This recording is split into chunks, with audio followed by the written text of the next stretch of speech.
I'm Patty White.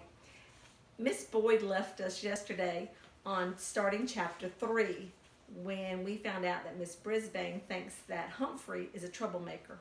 So let's see what happens. For once I didn't mind being left alone. I didn't even mind the tick, tick, tick of the clock. I was just glad that the second Miss Brisbane was gone. Excuse me. I was worried about what she said, but I kept my mind occupied by practicing my vocabulary words until the light was completely gone. If say got 100% correct, why couldn't I? Then I sat and waited. Suddenly, bright lights blinded my eyes as the door swung open and a familiar voice roared. "Never fear! Aldo's here!" Aldo rode his cart over to my cage and put his face right down next to mine. "How's it going, Humphrey?" he asked. I tried squeaking out my story, but Aldo didn't quite catch what I was trying to say.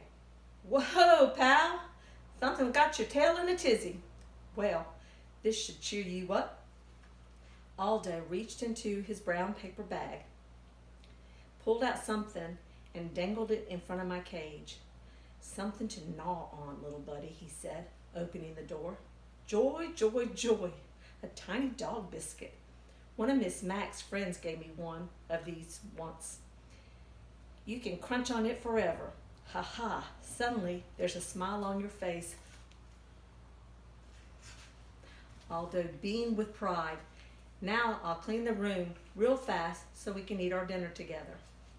I never saw anyone move as fast as Aldo. He turned the music up full blast. Then he mopped and he polished and he swept and he scrubbed while I nibbled and gnawed on my biscuit.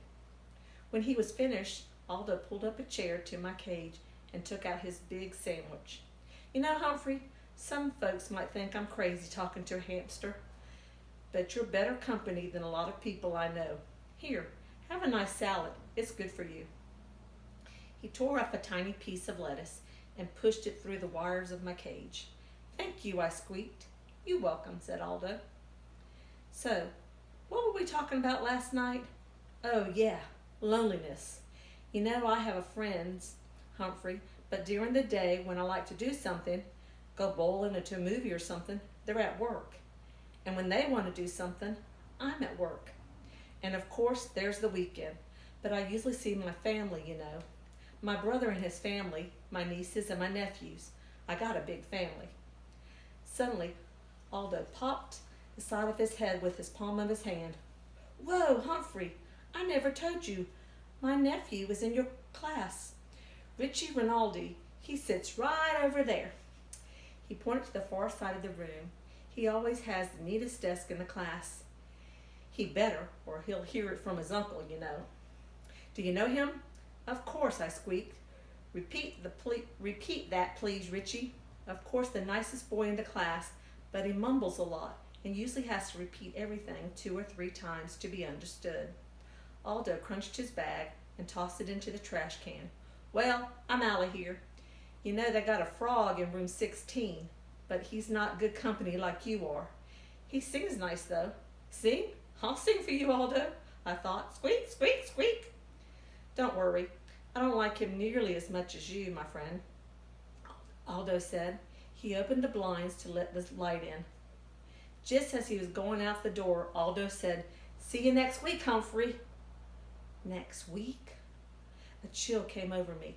Tomorrow was Friday, when Miss Mack was in room 26. She took me home for the weekends.